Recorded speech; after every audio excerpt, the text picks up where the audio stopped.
Welcome to Green Disruptors, Scaling the Future, a podcast where we dive into the innovations transforming clean energy and the real business challenges of making sustainability scalable. From breakthrough technologies to the tough decisions behind growth, we explore what it takes to build a greener future at scale. I'm your host, Megan Kjar, and my mission is to help green tech companies tell stories that matter. This podcast is brought to you by Mountaintop Social Marketing. Today, I'm thrilled to welcome Norm Ruttan, founder of iWasteNot's systems. From a national park superintendent to a pioneer in surplus chain software, Norm has spent the last 20 years building the tools that turn what would be waste back into raw materials for business. We'll dive into how his early peer-to-peer exchanges in Ontario evolved into a B2B platform saving organizations $500,000 a year, and how he's now tackling construction and deconstruction waste with the same nature-inspired mindset.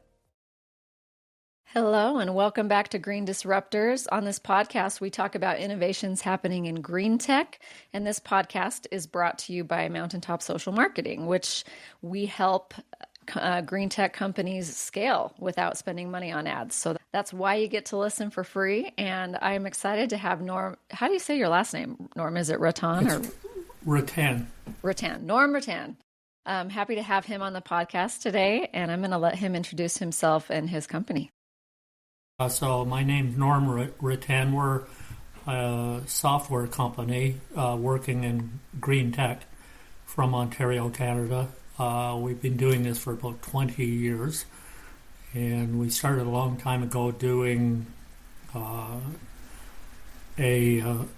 some software for like peer-to-peer software like Facebook Marketplace to reduce waste in Washington State. And actually, before that, in a community in Ontario, and when Washington State saw what we had done, they asked to buy our software and our services. So that's what we do. We essentially work on information technology. We've evolved since then, and we work on information technology to better manage the surplus chain. Everyone knows about the supply chain and how complex it is and how well developed it is. And by contrast, the surplus chain, that part where people finish with stuff and then they don't need it anymore, is a really simple chain. It typically has gone from take and make and then waste. And waste is typically either, throw it in the garbage or put it in recycling. There's some exceptions to that. So what we're trying to do is make the surplus chain work as well as the supply chain and feed the surplus chain materials from it back into the supply chain, and using information technology to do that. All right. So how has the company evolved in 20 years? Because, you're starting out doing these projects kind of place by place. Give me a kind of an overview picture of maybe what the company was doing day to day then compared to now. Sure. So I was a national park superintendent in Ontario, Canada. I ran one of the 5 national parks in Ontario for the national system. And I retired at age 55 about 2002. And I kind of looked around for what I would do after retirement. So I volunteered with local land care network, and I helped out with an Algonquin to Adirondack Conservation Association. I thought that's what I was probably going to do for the next 20 years. Yeah. And while I was doing that, I noticed a little piece in the paper about some university students who had graduated, and one of them lived in Brockville, Ontario, and they had devised a little service so that people didn't have to pay to advertise stuff they were going to throw away. It was like a free stuff they use on college campuses, like textbooks and stuff like that. Yeah, well, in this case, it was actually anybody who had stuff in the city, so it could be anything from just what citizens had that they might throw in the garbage Like an old couch, yeah. Yeah, like an old couch or a chair or a refrigerator or a book or some clothing. And so they had set up an interchange or a material exchange for people to do that. And so at about the same time, there was a group called Free Cycle coming along they were doing it through Facebook or something like that. And so I saw what they were doing, and I wrote them, and I gave them some suggestions about how I thought it might work better. So they wrote back and they said, we're tired out. We've been working on this. We just graduated. We don't have a lot of money. We need real jobs. Yeah, and we need to get a real job. Would you join our group? And I said, I can't right now. I can't volunteer. I've got about 3 things I'm dealing with. One of them was I ended up running a UNESCO Biosphere Reserve. So they said, well, if we ask you in 6 months, would you reconsider? And I said, well, go ahead and ask me in 6 months. You're welcome to ask. So they did. And I went in and had coffee, and I said, how's it going? And they said, well, we do need some extra help. One of the guys has left and got a job. We'll give you half of this company if you'll help us out. Well, it wasn't worth very much money. The idea was great, but the software was not very good. So I said, okay. So I moved in, and the next thing you know, there was just one guy left, and he said, if I'll sell you the other half of the company. So in the meantime, they had sold a copy of the software to King County, Seattle, Washington. Mm-hmm. And I said, okay, I'll buy it. So it was very cheap. And it wasn't very long before the Department of Ecology for Washington State called and said, we heard that you have some software that could do this. And I said, yes, we do. Well, they said, we have an old building material exchange, and it's really bad software, and it's breaking down.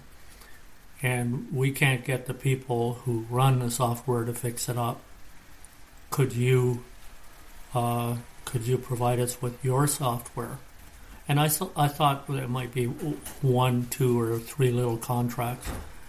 Right. But they pitched in, and the next thing you know, I had 8 contracts for 8 counties and cities in Washington State, including Tacoma and Pierce County, Spokane, Grays Harbor County, and so on.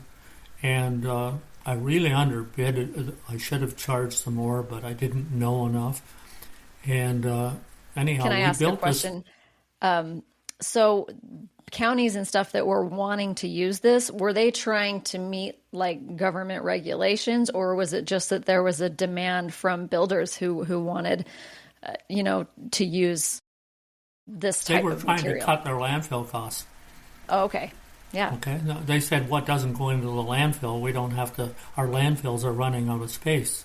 So that was primarily it. That was their number one concern. Yeah. Gotcha. Plus, they also had to go around and pick this stuff up on pickup day, and so if they could pay us and get the people to just exchange with each other instead of throwing stuff out, quote out. Yeah. There is no out. So I mean, this is a problem that every city faces. Yeah. So. So we built it for them. The next thing you know, we were in business. And the next thing happened was Madison, Wisconsin called us.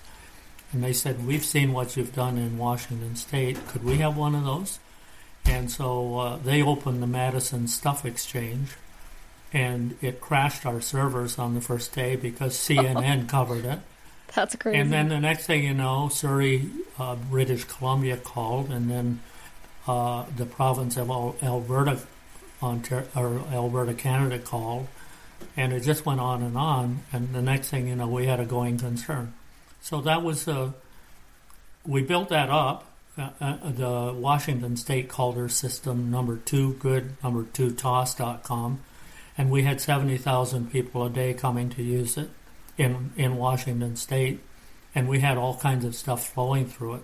And we thought we would build up from there, and we did until 2008 and the recession hit. And then our revenue model didn't look so good, and the next thing you know, we had somebody drop out and somebody else drop out just because they didn't have money. The tax base collapsed. What was the revenue model back then? Like, how did they pay a subscription? Software as a service by subscription. So they were paying, and as I said, it's hard once you give someone a price to raise the price. We were running at $1,000 to $2,000 a year for each county or city, and that wasn't enough. So by about 2010 or 12, we were getting tired. My programmers were wearing out. It was like trying to push a rock uphill at that point, and it kept rolling back. And then we had some states come in, and they wanted to run the same sort of system, but for business to business. One company's waste is another company's raw material, right? So we tried that out, and we couldn't get those things to work very well. We didn't know why.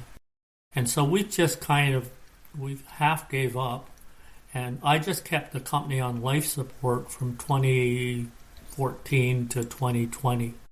And the reason I didn't shut it down was we still had paying customers. I would bring in $125,000 a year, and I'd have to pay out $100,000 a year. So it became a little hobby business for a while. And I thought, well, sooner or later, I'll just shut it down. And then in 2021, my oldest son came back. He had been involved in the business before. And he said, I think the times have changed, and I think we have enough experience. Maybe we should... There's an opportunity here. Yeah, let's go. And so I had enough money to pay him for 3 or 4 months. He came back and began working. And COVID hit, of course, so that didn't help. But what we decided we had to do was, we had to pivot, because the space that we previously occupied, which was the peer-to-peer, for cities and so on, Facebook Marketplace had taken that over, starting about 2016. So we said, but we were getting some interest in the B2B exchanges. And so, and we had customers for those. So, for example, the state of Minnesota had bought the service from us in 2012, and they were still customers, and we saw some potential for it. So we decided we had to, our old software built in 2003-04 was very old, and the internet had changed. So we started to rebuild the software in 2021, and so we rebuilt the software, and we rebuilt our client base and our target market, and we redesigned the software to work with our new target market. We did that from 21, 22, 23. We kind of had to do some other work on the side to pay the bills. So we went over and made some apps for other people that weren't related to our core business. But then in 2023 and 24, we just got down to business, and we said we're doing surplus material management using information technology. We're going to do for the surplus chain what people have done for the supply chain. We're going to coordinate and communicate and make this stuff flow. And then, so what we did was we chose a target market, and they chose us also.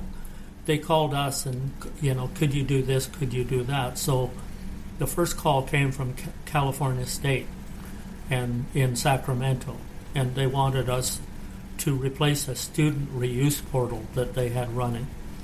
And could you do that? And we said, yeah, we have lots of experience doing those kinds of things, so we will do that for you. And then when we were talking to them, we asked them how they dealt with their supply chain, surplus chain within the university. So they told us, and we had talked to San Francisco about how they did that too. And so the more we talked to them, we found out that a lot of organizations have a really rudimentary system for managing surplus within the university or within the organization, within the municipality. Whereas the supply chain is well developed, they just have an Excel spreadsheet to deal with their surplus, or they do it with PDFs and emails. So we said, we could do something for you. So we went to work with Cal State Sacramento, and took us about a year of working hand in hand with them. And what we wanted to know was, we wanted them to tell us what we didn't know about what they do. So, yeah. So you're learning what we call niche. that using your customers as consultants. Yep. Yeah. Mm-hmm. Okay, so we picked their brain, and in return for that, we built them some customized tools. And so we put that into place about a year and a half ago, and in that time, what the system does is we found out they didn't know what they had. They didn't have inventory system. Mm-hmm. So we created an inventory system for them where they could very quickly get a handle on everything that they had and what was flowing out of the university, and normally would go into the waste stream and out the door, and they would then buy new stuff.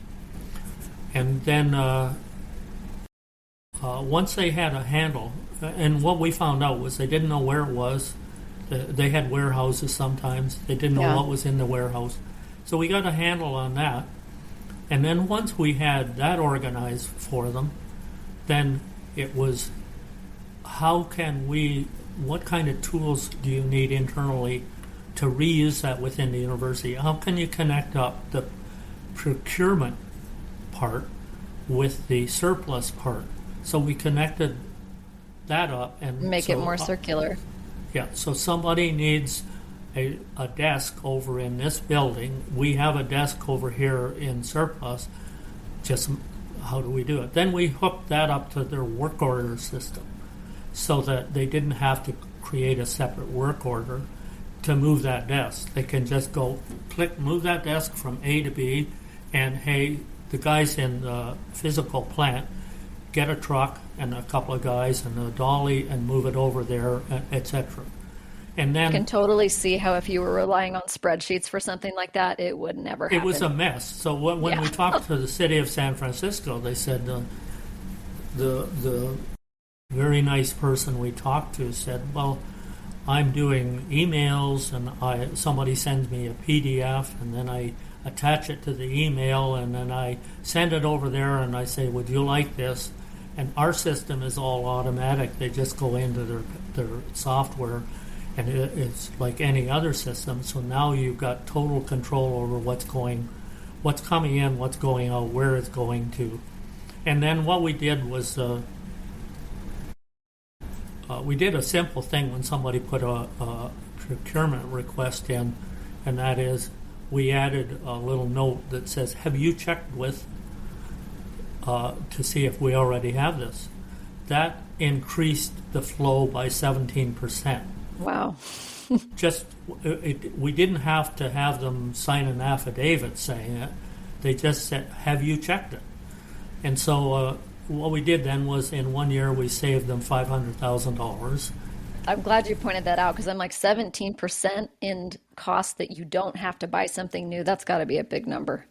Yeah. Yeah. So what happens then is, so we got that working, and then we said, well, what are the other issues? Like, who else is having a problem with surplus property management, with the surplus chain, with the waste chain, and where it's really poorly developed?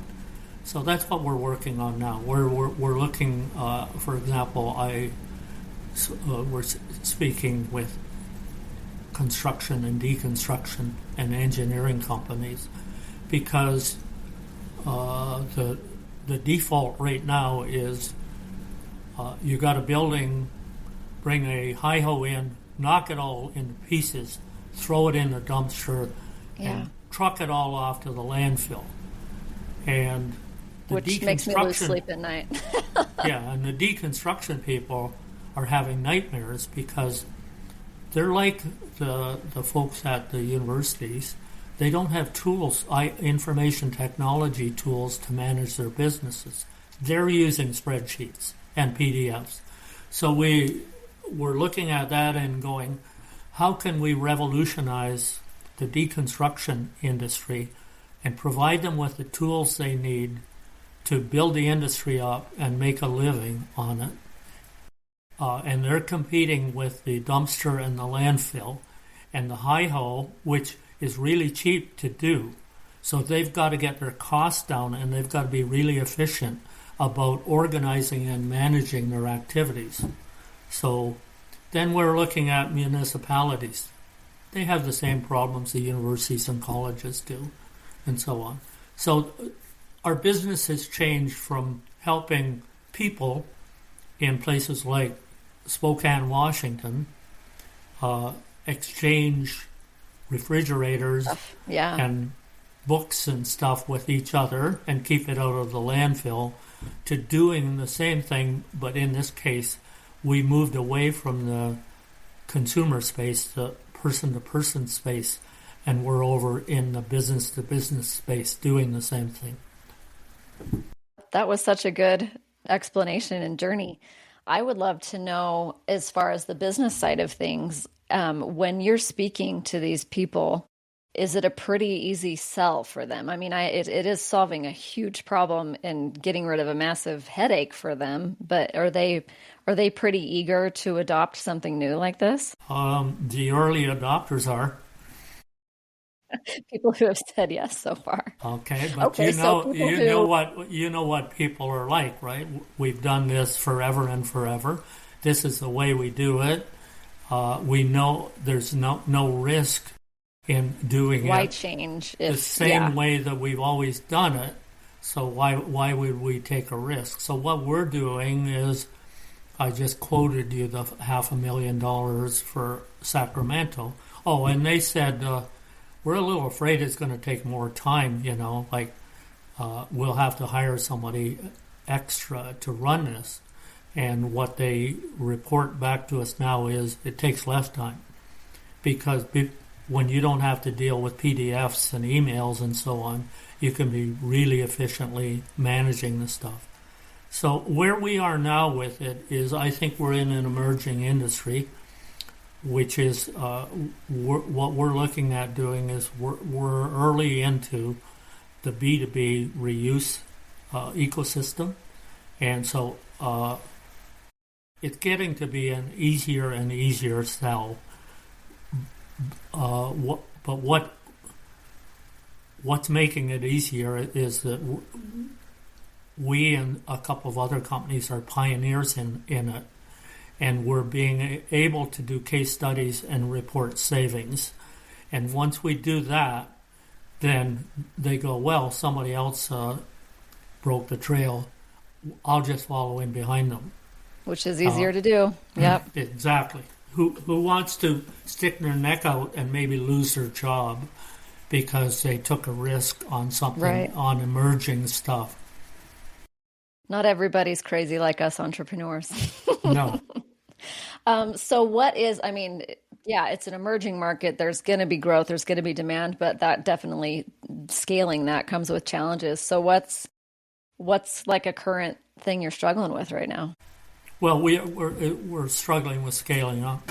Essentially, we took the 2021, 22 to rebuild our software, and we had to put money into the company to do that, and lost money every year.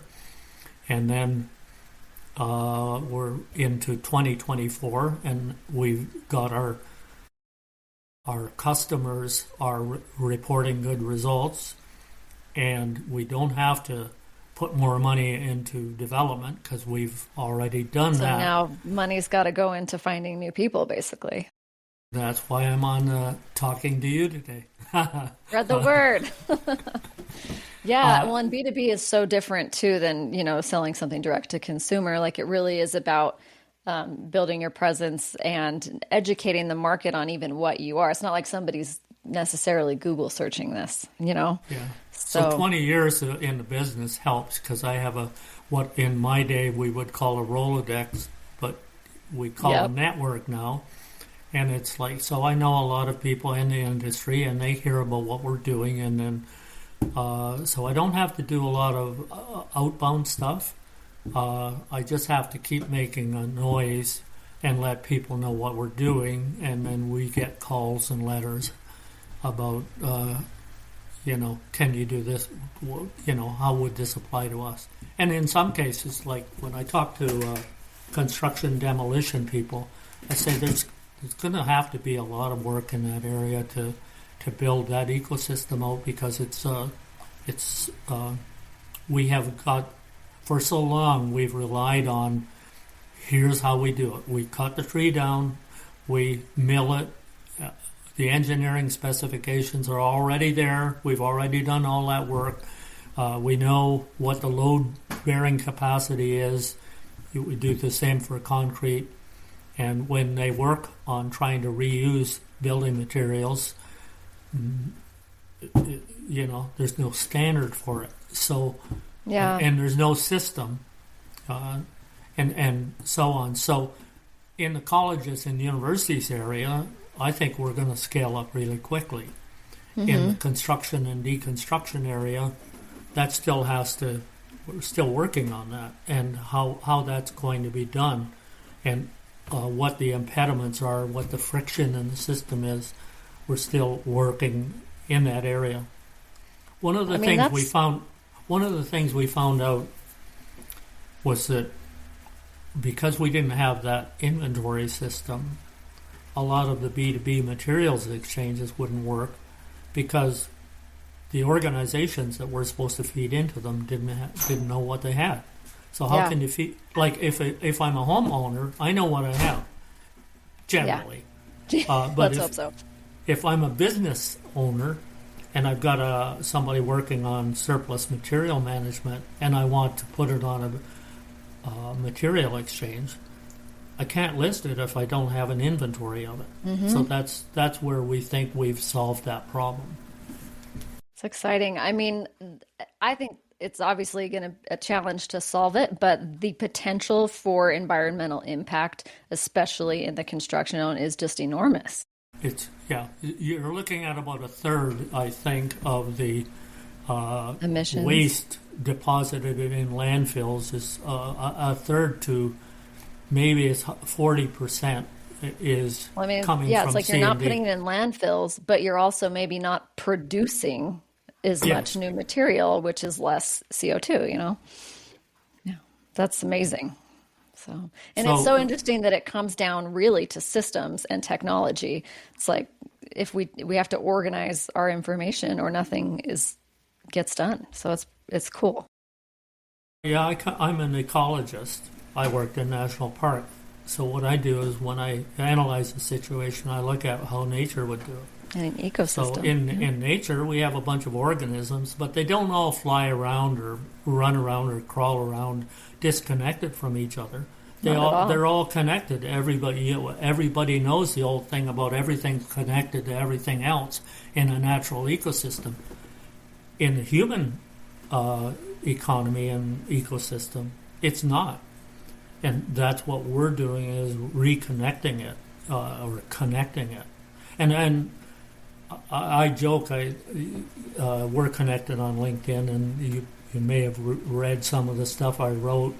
But I said, way back in the Middle Ages when I was a kid, we had a lot of reuse and repair and refurbishment. And we had... Yeah, like, have any of my kids used a shoe repair? I hate to say no. But I did actually when I was a kid. So